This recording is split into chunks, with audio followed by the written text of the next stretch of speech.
Hi friends, welcome to goal achieved and आप सभी को राधे राधे।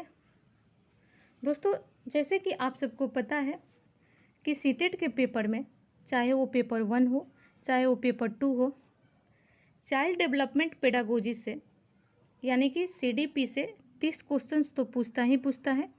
इसके अलावा जो है सब्जेक्ट पे से भी क्वेश्चंस पूछे जाते हैं।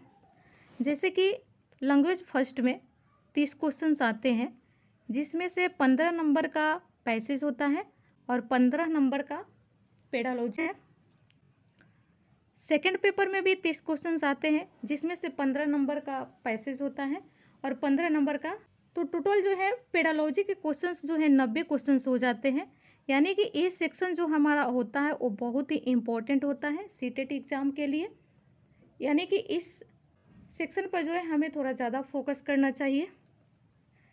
ठीक है, तो आज के सेशन में जो है हम लोग संज्ञात्मक विकास का सिद्धांत, कॉग्निटिव डेवलपमेंट थ्योरी के बारे में पढ़ेंगे, जिसे जीन पियाजे ने दी थी। इससे जो है सीटेट के हर पेपर में जो है क्वेश्चंस पूछा जाता है। तो ये जो टॉपिक है ये बहुत ही इम्पोर्टेंट है, इसे हम आसान भाषा में समझेंगे। तो आप सब जो है वीडियो में बने रहे। संज्ञात्मक विकास के सिद्धांत को समझने से पहले हम जो है जीन पियाजे के बारे में थोड़ा सा जान लेते हैं। तो दोस्तों, ये रहे जीन पियाजे। ये जो थे ये स्विट्जरलैंड के मनोवैज्ञानिक थे और इनका जन्म 9 अगस्त 1896 ईस्वी को हुआ था और इनका मृत्यु जो है 1980 ईस्वी में हुआ था। यानी कि 84 ईयर्स के एज में इनकी मृत्यु हुई थी। और ये इस 84 ईयर्स में जो है टोटल 52 बुक्स लिखे थे। जीन पियाजे को विकासात्मक मनोविज्ञान का जनक कहा जाता है, तो ये पॉइंट भी आपको याद रखनी है। तो ये रहा जीन पियाजे के बारे में। अब जो है हम संज्ञात्मक विकास का सिद्धांत पढ़ेंगे, कॉग्निटिव डेवलपमेंट थ्योरी पढ़ेंगे। संज्ञात्मक विकास का सिद्धांत को पढ़ने से पहले, जानने से पहले हम ये जान लेते हैं कि संज्ञात्मक का मतलब क्या होता है, संज्ञान का मतलब क्या होता है। तो संज्ञान का मतलब होता है दोस्तों, जब किसी चीज़ के बारे में जाना जाता है वही जो है संज्ञान होता है। और जैसे जैसे जानना शुरू करते हैं तो बहुत सारे नॉलेज जो है एकत्रित होने लगता है, यानी कि उसका जो है कॉग्निटिव डेवलपमेंट होने लगता है, उसका जो है संज्ञात्मक विकास होने लगता है। अगर इसे एग्जाम्पल से समझे तो जैसे मान लीजिए कि हमें सीटेट के बारे में नहीं पता था, हमारे किसी फ्रेंड ने बताया कि गवर्नमेंट टीचर बनने के लिए सबसे पहले जो है हमें सीटेट को क्रैक करना होगा। तो जब हम पहली बार सीटेट के बारे में जाने तो वो जो है संज्ञान हो गया। और जब हम सीटेट के बारे में जान गए तो इसके बारे में और सर्च करने लगे, अपने दोस्तों से पूछने लगे, मोबाइल पे सर्च करने लगे कि सीटेट को क्रैक करने के लिए क्राइटेरिया क्या है, इसका एग्ज़ाम पैटर्न क्या है, इसका सिलेबस क्या है, इसे जो हम कैसे क्रैक कर सकते हैं। तो जब ये सारी चीज़ें हम सर्च करने लगे तो हमारे अंदर जो है बहुत सारे नॉलेज जो है एकत्रित होने लगा। यानी कि हमारे अंदर जो है कॉग्निटिव डेवलपमेंट होने लगा, हमारे अंदर जो है संज्ञात्मक विकास होने लगा। अगर इसे दूसरे में थॉट से समझे तो मान लीजिए कि एक छोटा सा बच्चा है जो आपके साथ बाहर घूमने जा रहा है। रास्ते में उसने एक तोता देखा और उसने आपसे पूछा कि ये क्या है। आपने बताया कि ये तोता है। तो जब बच्चा पहली बार तोता के बारे में जाना तो वो संज्ञान हो गया। और जब बच्चा तोता को देखा तो उसने तोता के बारे में बहुत सारी चीज़ जानने लगा, आपसे पूछने लगा। जैसे कि तोता के 2 पैर हैं, बच्चा ने जाना कि तोता के 2 पैर है, 2 आँख है, उसका कलर कैसा है, उसके पंख है, तोता उड़ सकता है। तो ये अंदर जो है बहुत सारी जानकारी जो है, बहुत सारे नॉलेज जो है एकत्रित होने लगा। यानी कि बच्चा के अंदर जो है कॉग्निटिव डेवलपमेंट होने लगा, उसके अंदर जो है संज्ञात्मक विकास होने लगा। ठीक है दोस्तों, तो आई होप कि ये कंसेप्ट जो है आपको समझ आया हो। आगे जो है हम पढ़ेंगे कि संज्ञात्मक विकास का जो सिद्धांत है इसके बारे में जीन पियाजे का क्या कहना है। तो इसके बारे में जो है जीन पियाजे का पहला कहना है कि जैसे जैसे बच्चों में जैविक परिपक्वता यानी कि बायोलॉजिकल मैच्योरेशन आती है तो वे वैसे वैसे अपने माइंड में जो है कंसेप्ट बना लेते हैं। यानी कि इनका कहना है कि बच्चा जो है जैसे जैसे बड़ा होता है वैसे वैसे जो है उसके माइंड में कंसेप्ट बनता जाता है। तो ये सही है। जैसे दोस्तों आप एक छोटे से बच्चे को देखेंगे, 5 से 6 मंथ के बच्चे को देखेंगे तो उसके माइंड में जो है उसके मम्मी के प्रति, उसके पापा के प्रति, उसके फैमिली मेम्बर के प्रति जो है एक कंसेप्ट बना हुआ है कि उसकी मम्मी जो है, मेरी मम्मी जो है ऐसी दिखती है, मेरी मम्मी जो है ऐसी है। अगर दो लोग खड़े हैं, एक उसकी मम्मी है और एक ऐसा पर्सन है जिसे वो कभी ना देखा है, ना कभी उसके बारे में कभी वो जाना है, तो वो जब अपने मम्मी को देखेगा तो वो अपने मम्मी की तरफ जाने के लिए हाथ फैलाएगा।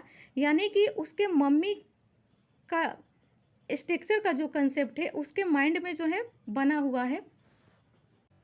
ठीक है, वही बच्चा जब उससे थोड़ा सा बड़ा होता है, 6-7 मंथ का होता है, जब वो टॉयज से खेलने लगता है तो उसके माइंड में जो है जो टॉयज का कंसेप्ट है वो बन जाता है कि मेरा टॉयज जो है ऐसा है, ऐसा दिखता है।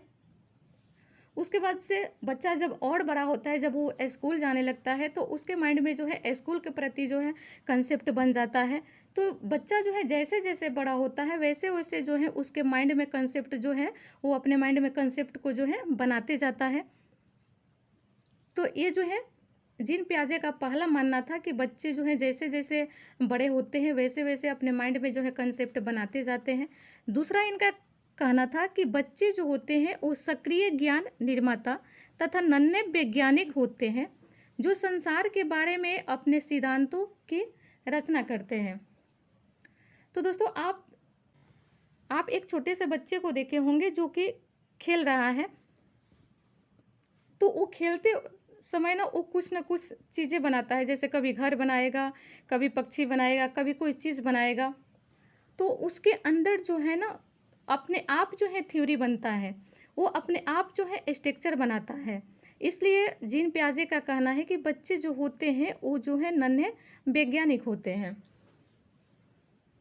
तीसरा इनका मानना है कि बच्चे की जो थिंकिंग होती है वो एडल्ट से यानी कि जो लोग बड़े हैं उनसे जो है टाइप में अलग होती है, ना कि क्वांटिटी में। तो दोस्तों आप देखेंगे कि एक छोटा सा बच्चा है और एक जो है एडल्ट आदमी है, बड़ा आदमी है, तो इन दोनों के जो सोचने की जो इफ़िशिएंसी होगी वो जो है अलग होगी। बच्चा जो है कुछ अलग सोचेगा, एडल्ट आदमी जो है वो कुछ अलग सोचेगा, लेकिन इनके माइंड का जो क्वांटिटी है वो जो है सेम होगा। चाहे वो बच्चा हो या ये एडल्ट आदमी हो, दोनों के माइंड का जो क्वांटिटी होगा वो जो है सेम होगा, लेकिन जो थिंकिंग होगी वो जो है अलग अलग होगी। तो ये जो है यही जीन पियाजे का कहना है कि बच्चों की जो थिंकिंग होती है वो एडल्ट से प्रकार में अलग होती है, न कि क्वांटिटी में अलग होती है। अब जो है हम कॉग्निटिव डेवलपमेंट के कंसेप्ट के बारे में पढ़ेंगे। जीन पियाजे ने कॉग्निटिव डेवलपमेंट के कौन कौन से कंसेप्ट दिए थे ये हम पढ़ेंगे। तो पहला जो कंसेप्ट था इनका ये था अनुकूलन, यानी कि एडप्शन का। एडप्शन क्या होता है दोस्तों? एडप्शन होता है कि वातावरण के अनुसार खुद को ढाल लेना, खुद को बना लेना जो है अनुकूलन कहलाता है। जैसे कि दोस्तों हमें जो है गवर्नमेंट टीचर बनना है, ठीक है, तो गवर्नमेंट टीचर बनने के लिए हमें जो है सबसे पहले हम ग्रेजुएशन कंप्लीट करेंगे। ग्रेजुएशन कंप्लीट करने के बाद जो है हम या तो बीएड करेंगे या फिर डीएलएड करेंगे। उसके बाद जो है हम सीटेट या एस्टेट को क्वालिफाई करेंगे। फिर जो है हम बीपीएससी का पेपर देंगे। उसके बाद जो है हम जा कर के कम्प्लीटली एक गवर्नमेंट टीचर बन पाएंगे। तो जब हम ये प्रोसेस अपने अंदर अपनाते हैं एक टीचर बनने के लिए, यानी कि इस वातावरण में हमने खुद को ढाल लिया है कि हमें गवर्नमेंट टीचर बनना है, तो हमें क्या क्या चीज़ें जो है फॉलो करना होगा, किस प्रोसेस को जो है हमें फॉलो करना होगा, और उसी प्रोसेस पर जो है हम चल रहे हैं। तो हमने इस वातावरण के अनुसार जो है अपने आप को बना लिया है। तो यही होता है एडॉप्शन, कि वातावरण के अनुसार जो है खुद को ढाल लेना, खुद को बना लेना, जो है एडॉप्शन कहलाता है। जैसे कि हम जाड़े के दिनों में हम उस मौसम के अनुसार जो है, उस वातावरण के अनुसार जो है अपने आप को बना लेते हैं। गर्मी के मौसम में उस वातावरण के अनुसार जो हम अपने आप को ढाल लेते हैं, अपने आप को बना लेते हैं। तो वातावरण के अनुसार जो है खुद को बना लेना जो है एडॉप्शन कहलाता है। अब दोस्तों, एडॉप्शन के जो है 2 प्रोसेस होते हैं। एडॉप्शन के 2 प्रोसेस होते हैं। पहला होता है आत्मसत्करण। तो एडॉप्शन के 2 प्रोसेस होते हैं। एक होता है आत्मसत्करण और दूसरा होता है समायोजन, यानी कि एसिमिलेशन और एकोमोडेशन। अगर आप इंग्लिश वर्ड को याद रखेंगे तो थोड़ा आसान लगेगा। तो एडॉप्शन के 2 प्रोसेस होते हैं, एसिमिलेशन और एकोमोडेशन। अब दोस्तों, ये जानते हैं कि एसिमिलेशन क्या होता है। तो दोस्तों, एसिमिलेशन का मतलब होता है कि पूर्व ज्ञान को नए ज्ञान के साथ जोड़ना जो है एसिमिलेशन कहलाता है। यानी कि पहले से अगर हमें किसी चीज़ के बारे में नॉलेज है, उसको जो है अभी के नॉलेज में ऐड कर देंगे तो वो जो है एसिमिलेशन होता है। जैसे कि मान लीजिए कि जब हम 6-7 क्लास में पढ़ रहे थे तो हमने मेंसुरेशन के बारे में पढ़ा था। तो उस समय जो है हमें मेंसुरेशन के बारे में कुछ नॉलेज हुआ था। जैसे कि हमने फॉर्मूले याद किए थे, कंसेप्ट याद किए थे। फिर जब हम 9th 10th में गए तो फिर से जो है हमें मेंसुरेशन पढ़ने को मिला। तो जब हम 6th 7th में जो पढ़े थे वहाँ से जो हमें कुछ नॉलेज था, उसे जो है जब हम 9th 10th में पढ़ रहे थे तो इसमें हमने ऐड कर दिया। तो ये जो है एसिमिलेशन हुआ। ठीक है। अब जो है सेकेंड प्रोसेस है उसे समझते हैं, एकोमोडेशन को समझते हैं। एकोमोडेशन का मतलब होता है पूर्व ज्ञान में परिवर्तन करके वातावरण के साथ तालमेल बिठाना, एकोमोडेशन कहलाता है। जैसे कि हम 6, 7, 9th 10th इसमें जो हम मेंसुरेशन पढ़े थे, वो हमारा जो स्कूलिंग लाइफ था, वो हमारा जो स्कूल के समय का वातावरण था। और अभी जो हम कंपटीशन लाइफ में है, कंपटीशन के वातावरण में है, तब भी जो है हम मेंसुरेशन पढ़ रहे हैं। तो स्कूल लाइफ में जब हम मेंसुरेशन का क्वेश्चन को सॉल्व करते थे तो हम जो है लॉन्ग मेथड से करते थे, और कंपटीशन लाइफ में जब हम मेंसुरेशन का क्वेश्चन को सॉल्व करते हैं तो शॉर्ट मेथड से करते हैं। यानी कि मेंसुरेशन के बारे में हमें पहले से जो नॉलेज है उसमें हमने वातावरण के अनुसार चेंज करके जो है चेंज कर दिया। यानी कि पहले जो है मेंसुरेशन को क्वेश्चंस को हम जो है स्कूल लाइफ में थे तो लॉन्ग बनाते थे, अब कंपटीशन लाइफ में है तो इसे जो है शॉर्ट बना रहे हैं। तो हमने नॉलेज को पहले से हमारे अंदर जो नॉलेज था उसे जो है हमने वातावरण के अनुसार चेंज करके तब यूज किया। ठीक है। तो ये हमारा हो गया एकोमोडेशन। ठीक है। अगला जो कंसेप्ट है वो होता है संतुलन, इक्विलिब्रेशन। अब ये इक्विलिब्रेशन क्या होता है दोस्तों, कि इसके द्वारा बच्चा जो है ना एसिमिलेशन और एकोमोडेशन की प्रक्रिया जो होती है उसके बीच जो है संतुलन बनाने का काम करता है, उसके बीच जो है बैलेंस बनाने का काम करता है।